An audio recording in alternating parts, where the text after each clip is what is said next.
I'm Coach Corey Wayne, and this is my video coaching newsletter. And the topic of this newsletter is going to be, I want to lock her down. Well, this is interesting. This is like one of the biggest things that guys do wrong with women that they're dating or they're trying to attract. It's just that need to know where you stand or trying to lock a girl down to a commitment so you can feel good about where you are. And here's the thing that's a little bit of an enigma, and the key to getting what you want with women is that you have to get to a place where you lose all of your attachments. You lose your attachment to getting her at all. You lose your attachment to having a relationship with her. You lose your attachment to having sex with her.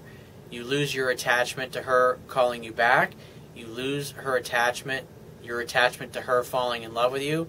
It's like you got to let go of the things that you want and back off enough to the point where you simply, when you do something or you say something in the relationship or in the interaction, it's like you put it out there and then you wait for the response. You got to learn to be patient because something has happened, obviously, in either childhood or you've watched too many movies and TV programs that you've learned an inaccurate and dysfunctional way of interacting with the opposite sex instead of just hanging back, communicating your interest in the things that you want and going for it, being direct, but also not being attached to the outcome, not being attached to things showing up. And it's like when I was very unsuccessful with women, what I used to do is I used to sit around and I'd wait by the phone, waiting for this girl to text me or call me back when I left the message. And after a couple of hours go by, I automatically would assume, oh, she's dodging me. She's purposely not calling me back. And I would never think, oh, maybe they're just busy. Or I would give that space and that leeway to my friends. But when it came to the chick, because I basically deep down didn't think I was worthy, I didn't think I deserved to have a great girl in my life, I came from a place of scarcity and a place of fear. And so I was always in a reactionary state, doing things from a place of fear, and usually 9 times out of 10 the things that I were doing would actually cause exactly what I feared happening, which was losing the girl or losing the chance with her, to actually happen, and I would completely blow it. So I've got an email here from a viewer, and he says, "Hey Corey, I really love the fact that you lay it out as it should be. None of the garbage out there about putting on an act or using tricks to get a girl to like you, and I can just totally be myself. I'm definitely more of the masculine type of guy with very little feminine type behavior." Well, it's interesting. Men and women both have masculine and feminine energy. It's just, like, feminine energy tends to be associated with doing creative things like making music, writing music, fixing up a house, working on a car. I mean, those are all creative type of energy. That's feminine energy. Masculine energy tends to be associated with purpose, drive, mission, succeeding, accomplishing things in life. And very feminine women tend to be attracted to very masculine men, and very masculine men tend to be attracted to very feminine women. I'd say that just wanting it too bad was my biggest hurdle, as it would make me come across as needy. Most women would say I'm cute, but I never really had much success until I became or started becoming a 3% man. When I first started with the 3% man, I went through a lot of women. This over the course of about 7 months. I noticed that through each experience, I would refine the methods more and more each time. I'd say that challenge and indifference is the biggest things I've noticed that had a huge impact. Remember, I say this all the time, it's a scientific fact that women are more attracted to men whose feelings are unclear.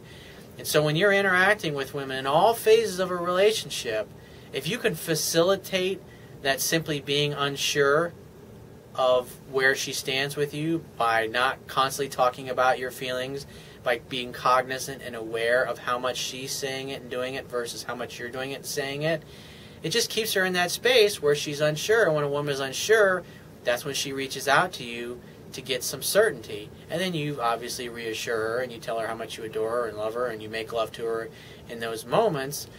But it's a beautiful place to be, because if you got a girl that's constantly calling and texting you and blowing up your phone and coming over to see you, or dropping by your office when you're working during the day and locking your door and giving you a blowjob in the middle of the day, giving you the nice happy finish and then taking off and saying, I'll see you later tonight, that's a nice thing to have. That's effortless. When your girl never nags or never argues with you because you treat her right and you romance her and she can't ever figure you out because you're mysterious, it makes things pretty fucking simple and pretty easy, which is obviously what this viewer is, the place that he's at now.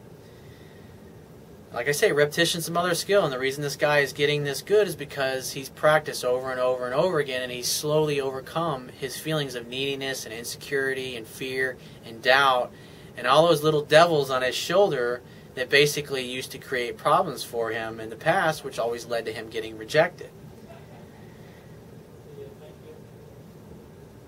He says, women just can't seem to believe it. He says, I guess there are a lot of really needy guys out there. Yeah, 97% of the guys out there don't get it. Come to think of it, another thing that really helped me was watching a bunch of Cary Grant movies. I noticed watching them that I naturally act like that some of the time, but I had a I want to lock her down attitude, which was screwing everything up. Yeah, I think some of the old Cary Grant movies, I mean, he was great. He was always bantering with women back and forth, and he would literally banter them right into the bedroom. Like Philadelphia Story, His Girl Friday. There was one he did with Audrey Hepburn. It was like late 68, I think it was, where he basically plays a treasury agent, and Audrey Hepburn, her husband, had been murdered. And it's just great, the bantering. Obviously, she likes him, and then so she starts to make a move on him. Like there's one part where they're sitting in bed, and he just got like beat up by the bad guys, but he got away from them, and so she's like tending to his wounds, and then she just starts kissing him in bed, and then he kind of pushes her away, and he says, "Cut it out." And then she kind of looks at him like, well, "What the fuck?" And like a few seconds later, he says, "Why did you stop?" And she says, "Well, because you told me not. You told me to stop." He says, "I'm not done complaining yet." And he's just fucking with her in a good, playful, charming way. And as soon as he says that, the look on her face goes from total doubt and uncertainty to, "Oh, how silly of me. Of course he likes me. It's just a game."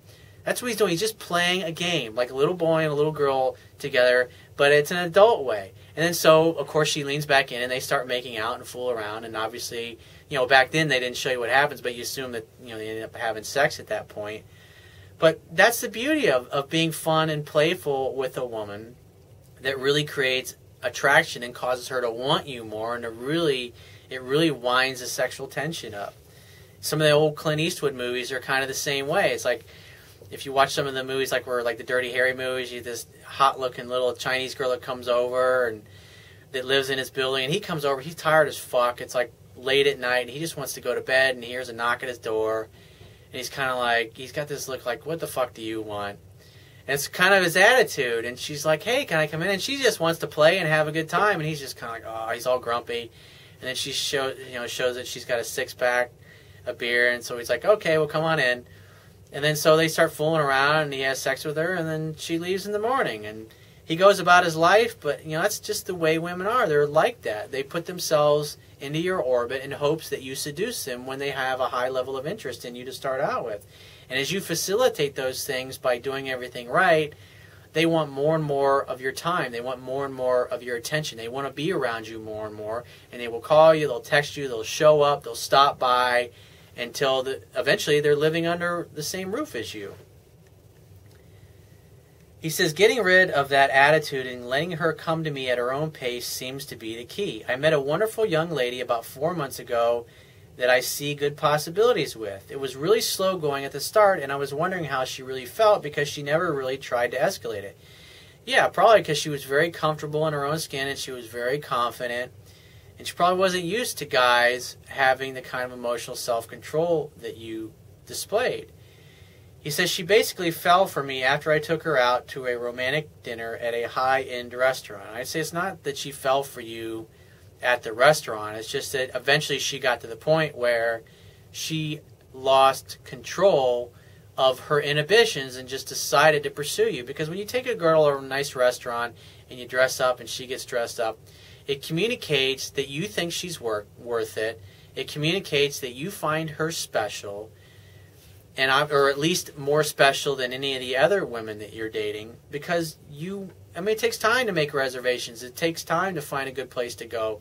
It takes time to get dressed up. It takes time. You put some effort and some thought into it. It wasn't like, hey, let's go out and have a beer at the same place we always go to every time I take you out. It was special. It was a treat. And that's why she valued it. And it's not that one particular thing that you did. It's a number of things that you did where she was unsure of herself, and then like on an evening like that, she's like, wow, this guy obviously cares about me because we've been dating for 4 months and he takes me to this really nice place. So it just confirms to her that you're really into her, because you wouldn't do those things if you really didn't care. He said, there seems to be something about her getting really dressed up and me going with my James Bond suit look. Yeah, women love guys in a suit. And so, like, I don't know, even though I have a lot of nice suits, I don't always wear them. And, I only wear them a few times a year. But when I do, it's a treat. And it's like I always get compliments from my girlfriends telling me how hot they think I look, or how much they like seeing me dressed up, or how they like a particular tie that I have. And there's one tie that I have that I get more compliments than any of them. And even like when you go out, if you go to a nightclub or a bar or something like that and you got a suit and tie on, just all the women notice you, because it just communicates success. It communicates that you got money, and it communicates that you got your shit together. And women see a guy like that and they automatically assume this guy's successful and he's determined and he goes for the things that he wants in life without any kind of fear at all. He says, the night felt almost like an old Cary Grant movie with the conversations, mannerisms, and passion. I'm very quiet when it comes to compliments, as I don't feel comfortable with them for some reason. Yeah, probably because you're just fearful, because you probably spent so much time when you were unsuccessful with them offering compliments and them getting you nowhere. And plus you just want to make sure that you offer them at times where they actually mean something. Like if you buy a girl flowers every day, or you tell her 100 times a day you love her, it doesn't really mean anything after a while. But if you do it every once in a while or at appropriate times, then it has a lot more meaning and a lot more impact. He says, I just had to grab her and look deep into her eyes and tell her how gorgeous she looked that night. That seemed to work. Yeah, because that was an authentic compliment right from the heart, and it wasn't the kind of thing that you said to her all the time every day. You really made her feel special and loved, and you told her exactly what you liked about her. It was an authentic expression of your heart. That is why it had the effect on her that it did. He says, ever since then, she's been pursuing me much more. The look in her eyes towards me is totally different. It's been a night and day difference. She cooked me dinner and introduced me to her friends. She wants to see me the day after a great time out. It's amazing what happens when you just sit back and let the women come to you like a cat, you say. Now, I'm a little hesitant about seeing her too much. What's your take on getting her flowers? Well, let's talk about the seeing her too much. Now, because you've been dating her for several months, now what's going to happen is she's going to call you, she's going to text you, and you just simply arrange the next day and time to get together. Don't worry about how many times you're seeing each other. Just watch the ratio, 80-20. She should be pursuing you 80% of the time, and 20% of the time you should be pursuing her. But if she's calling you 3 or 4 times a week, you don't really have to initiate much contact, and the only contact you're really doing is just simply responding to her texts and her messages. And your job as the man is just simply to arrange the next fun-filled romantic opportunity for sex to happen. So every time you guys get together, you have a good time and you have great sex. That's romance, over and over and over again. And the more effortless you make it, and the easier and more comfortable she feels, and the more in love she feels with you, the more she's going to want to be around you. And so just let it happen. Then it'll get to the point where she's calling and texting you 2 to 3 times a day. And some of them are just going to be, hey, I just want to let you know I was thinking about you and I love you. I can't wait to see you later. And you don't have to respond right away. Maybe you're in a meeting at work. And so maybe 2 or 3 hours later, oh, that was sweet, baby. I can't wait to see you tonight. I'm going to do something that I haven't done to you in a while. Or I'm going to do something to you. Or I'm going to fuck your brains out. Or I'm going to bend you over the kitchen table. Or I can't wait to get you naked in our bed tonight. Just little things like that. Like we were just waiting a couple hours, and then she's, wow, I wonder what he's doing. Maybe he's busy. Wonder what he's up to. And then you send a text like that a couple hours later. It continues to build the anticipation of what's going to happen later on that evening or the next day or the day after that when you see each other again. It's always having something to look forward to. Just like in show business, always leave them wanting more. It's like your favorite TV shows. It's like there's a cliffhanger every week. There's always something that's unresolved, some kind of tension at the end of the show that has to get resolved the next week when you tune in. He says, how about getting her flowers? I've been thinking about having some delivered to her work. Do it on Valentine's Day or do it on her birthday. Do it on a special occasion. I would only send flowers a couple of times a year at the most. It has to be the type of thing where it has an impact. And if she's in love with you and she's telling you she's in love with you, then great, buy her flowers. But if she hasn't told you that yet, just wait. Just wait. Be patient. I mean, especially if you're going to be with this girl the rest of your life, send her flowers when it really means something. He says she's a sweetheart and I'd like to show that I appreciate her. Well, you do every time you plan a date. You do every time you seduce her. You do every time you tell her you think she's the most beautiful woman in the world. That's telling her she's special. The key is not to do the same thing over and over again. The key is to do it in a different way. Compliment her in a different way. Don't say I love you all the time to her. Tell her in different ways how much you adore her. If she tells you that she loves you, just say, I love your lips. I love your fucking body. I love waking up in the morning feeling your naked, warm skin against mine. That is telling her I love you in a much deeper way as opposed to just parroting it back, I love you, because that loses its meaning over time. He says she does have a favorite kind and I'm not sure what to write. What would you do on this? Well, like I said, wait till she's head over heels in love with you, and then just out of the blue, just send her the flowers that she likes, and just say something simple on it that comes from your heart. Tell her what you think is so special about her and what you adore about her. Or you just simply say, I just wanted to get these as a token of my appreciation because I know they're your favorite flowers. And I want you to know that you're my most favorite girl in the whole world. You're my favorite person in the whole world. You're the best relationship I've ever had. You're the best girlfriend I've ever had. You're whatever it happens to be. So you give her the best flowers and you tell her what you like about her that is the best and more special than anybody else that you've ever been with. So if you have a question that you want to ask me, go to my website, click the Contact Me tab, which will be on the left-hand side of your screen, and send me 1 to 2 paragraphs max. Just give me several days to get back to you. If you want to talk to me right away, the quickest way is to book a paid phone coaching session. You can do that by going to my website, click the Products tab, which will be at the top of your screen, and just follow the instructions. If you want a digital version of my Kindle ebook, on the right-hand side, underneath the email sign-up box, is a link that will take you right to the Kindle download page. It only takes a matter of seconds to download and install my book or install the free e-reader app if you don't have a Kindle device. And if you appreciate the value of the information that I offer in these coaching video newsletters and the articles on my website, you can show your appreciation by going to my website and on the Wibia toolbar, which will be at the bottom of your screen, click the PayPal donate button and donate any amount that you feel is equal to the value of the information. And I will talk to you soon.